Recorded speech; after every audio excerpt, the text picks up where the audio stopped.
Commonwealth, you may make opening statement on behalf of the Commonwealth's case. Thank you, Counsel.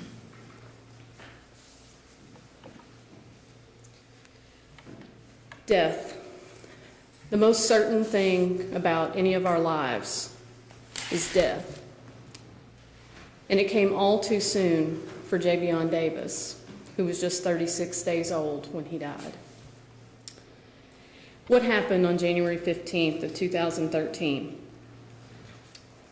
Well, Gerard Davis got up with his infant son in the middle of the night, as he always did. You'll hear testimony that his girlfriend Charla had resumed her daily activities such as going to school and work, and Gerard was caring for the baby at night. You will hear that he first told police on that morning of January 15th at the house that it was a normal night. Nothing unusual happened. He got up with the baby, fed the baby, and put the baby back to sleep. Nothing out of the ordinary. Until the next morning when his girlfriend screamed, "There's something wrong with the baby." He was called into the police department and talked with Detective Slack, and he was told of the autopsy results. But before that, he again told Detective Slack it was a normal night. Nothing happened. And after Detective Slack advised him of the autopsy results, that his baby had a cracked skull all the way around and acute rib fractures, he changed his story. He said he was getting bottles ready to feed him, and he dropped him. But he didn't think nothing of it, though. He just dropped him. He says 2 to 3 times in the first part of that interview that he was getting the bottles ready, and he dropped him. But then his story changed again. He said he got the bottles, changed Javion, and when he was burping him while he was standing up, he leaned over to get a remote, and the baby jumped. And when the baby jumped, because he always do a little jump, according to Gerard, he fell and he hit his head on the crib. Then he spoke to Detective Brandon Jones with the Radcliffe Police Department. And he admitted that he was playing a video game. And he had to pause the game to burp the baby. And when he reached for the remote, the baby fell. At a prior hearing in this matter, he says he wasn't playing a game, that he was watching the baby feed himself. He's 36 days old, and he had propped him up in his crib in a little bouncy seat. And the baby was sitting there with a bottle, with a blanket underneath, and the 36-day-old baby was feeding himself. And he said that he was sitting on the bed the whole time just watching the baby feed himself, take the bottle. And when the baby got fussy, he got up, burped the baby, reached for the remote, and the baby fell. He admits to being the last person to see his son alive. No one else was up with the baby that night. The autopsy results state that this death is due to multiple injuries sustained in an assault, including closed head injury with skull fractures, intracranial hemorrhages, and acute rib fractures. In the end, ladies and gentlemen, what's known is that a little baby boy, only 5 weeks old, 36 days, had a major fracture to his skull, and he had broken ribs, and he had contusions or bruises on his back. The pictures from the autopsy, ladies and gentlemen, speak far more words than I can speak here today. You're going to hear from family members that were in the house that night, police officers, and the chief medical examiner for the state of Kentucky. And at the end of this trial, 3 things will be clear. A 5-week-old baby died. The injury was caused by blunt force trauma to his skull. And the last person to be with him and care for him, by his own admission, was his father. A father who over and over and over again changed his story about what happened. Ladies and gentlemen, don't check your common sense at that back door, and keep your eye on the ball. Thank you. Defense, do you all desire to make opening statement at this time or reserve? We do, Your Honor. You may proceed. Truly scary thing about undiscovered lies is that they have a greater capacity to diminish us than the exposed ones. That's Gerard Davis.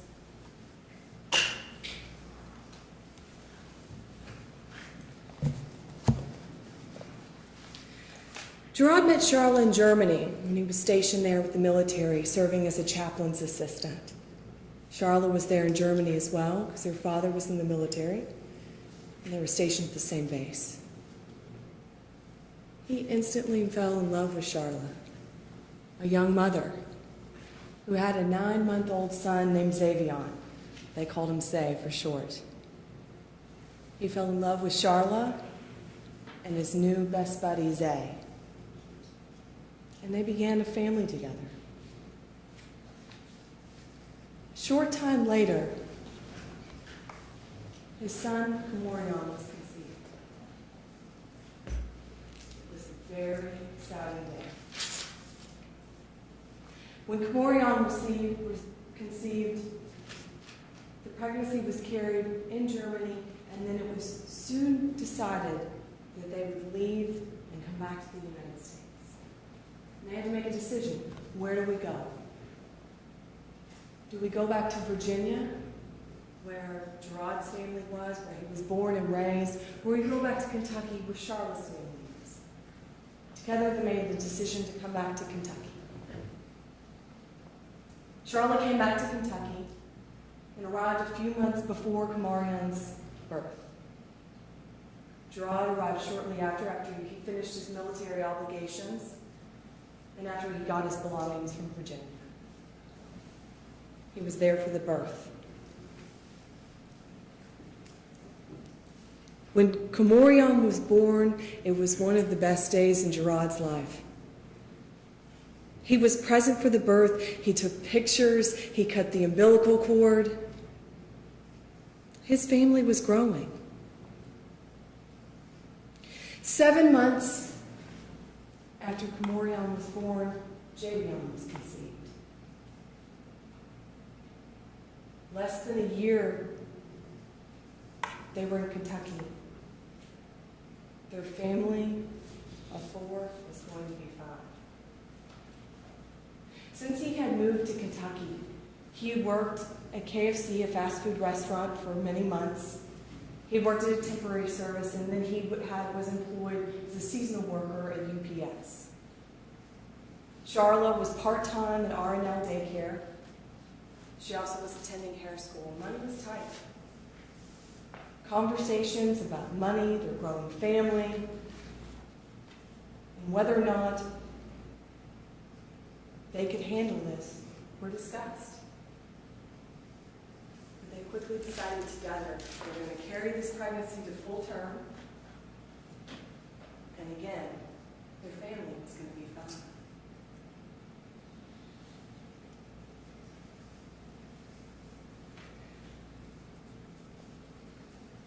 The excitement of another baby grew. December came. Gerard was present. Again, took pictures, cut the umbilical cord, and he had his new baby boy. He had nicknames for his children, for his sons. Xavion was Little Bo, Kamarion, Tiny Bo, and Javion, Baby Bo. He was Big Bo. This amazing and humble life has been stolen from him. Gerard sits here before you today without his family, without his freedom, and most importantly, without his son. The morning of January 15th, Javion Davis was found dead in his crib by Charla Farrar. Charla yelled for Gerard, and he ran upstairs. He discovered the body of his baby Beau. And he called 911, and he begged for help. A neighbor came over, the police came over, the coroner, all of them telling him that his baby had died of SIDS. Unimaginable.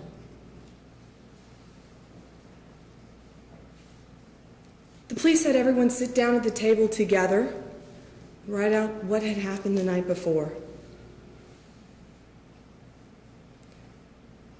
This was Gerard's first day of hell. The following day, January 16th, it was only going to get worse. Charla and Gerard were called down to the police station by Lieutenant Slack. He wanted to take statements.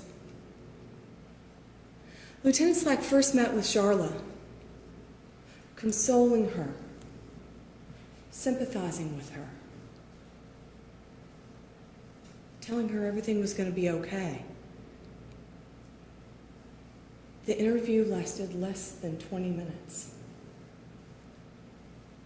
Then it was Gerard's turn. And the tone was an interrogation right away. He asked Gerard, "Do you have any weapons on you? Any hand grenades?"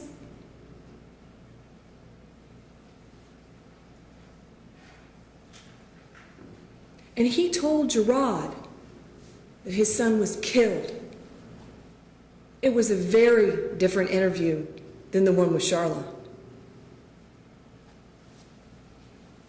When Gerard learned that his son had a skull fracture and had not died of SIDS as he had been told,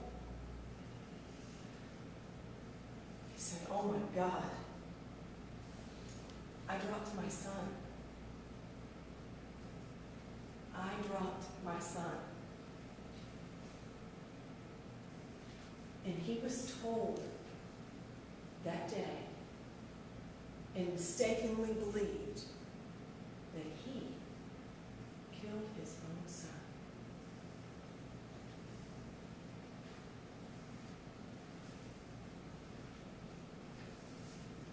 Slack was positive that he solved the crime. Positive. And admittedly believed that he had already solved it prior to even talking to Gerard. He even told Melissa Hill, Javion's grandmother, Charla's mother, that he knew the answers before even talking to Gerard. And with the crime solved, the police ignored necessary investigation. Charla's mother, Charla's brother, and Charla herself said there is no way that Gerard would have done anything to this baby. He was a good father. He was good with the kids. He was never aggressive with any of the kids. Matthew Farrar adamantly told Slack, "That man ain't never got an ill temper or nothing. I'm telling you, my nephew's done some crazy stuff." They could not think of anything that would point to Gerard. The police did find out that Charla was the disciplinarian, that Charla was the only one that would spank those babies, and that Charla had a temper.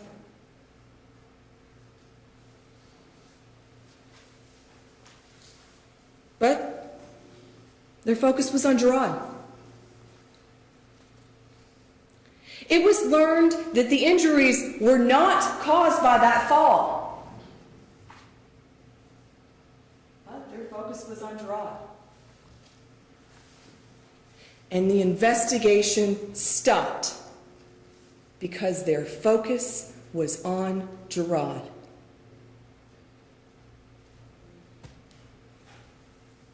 The night of January 14th, leading into the morning of January 15th, Gerard did his normal routine that he had been doing for almost a year straight, starting with baby Kamorion and then with baby Javion.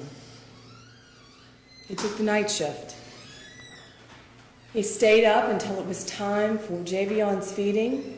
Javion woke up between 1 and 1:30. He got the bottles, he changed him, fed him, he began to burp him, and when he was reaching for the remote to turn the music off on the TV, Javion jerked and he dropped him.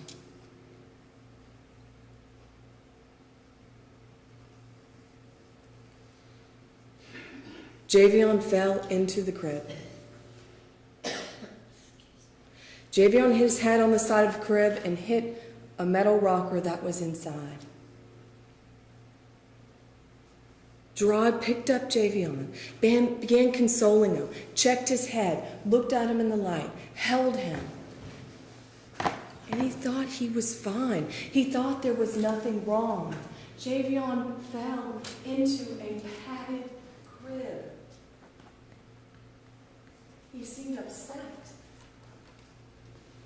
but fine. He consoled him, put him back to bed,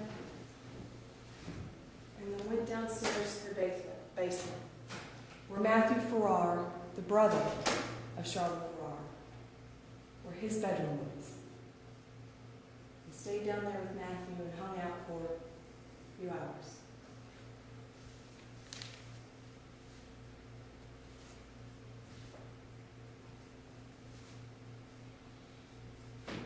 He stayed with Matthew while Charla remained alone in the room with Javion.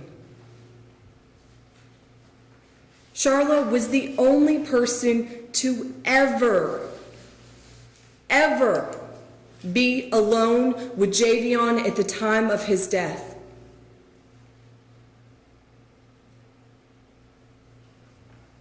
He returned to bed, looking in on his son, checking his head, feeling that he was warm, which was normal, pulled a blanket off of him. He climbed into bed, never knowing that Charla, the mother of his little Beau, his tiny Beau, and his baby Beau, could have hurt their son or hurt him by letting him sit here before you and take the blame. The next morning, the pain and grief of a shocked and innocent father is evident in the 911 call.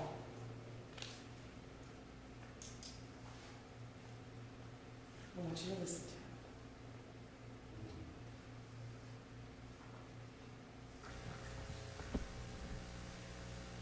to it. Conversation recorded on January 15th, 2013 at 8:08 on channel 2. Hello? Where's your emergency? Yes, my baby, he's not moving, he's not breathing, he has no color, so he's stiff. Please get here to hurry. What's the address?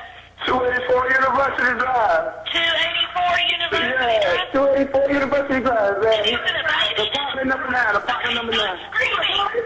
It's I my can't baby. understand you if you're screaming. You said it's a baby? Yes, he's only not even a good month yet. Okay, and he's not breathing? And he's not breathing? He's not moving, he has no color, he's stiff. He's not breathing. Okay, we'll get everybody on the way. Hello, I'm him. We'll get everybody on the way, ma'am. 284 University Drive. Apartment 9. Apartment 9. Yes, ma'am. Okay, we'll get everybody going. Thank you so much. Uh-huh.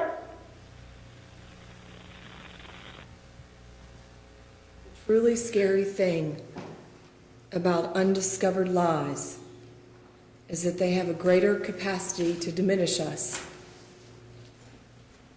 than the exposed ones. I'm confident, ladies and gentlemen, at the end of all of the evidence, you will render a guilty, a not guilty verdict for Charles Davis. Thank you. Caleb, if you will distribute the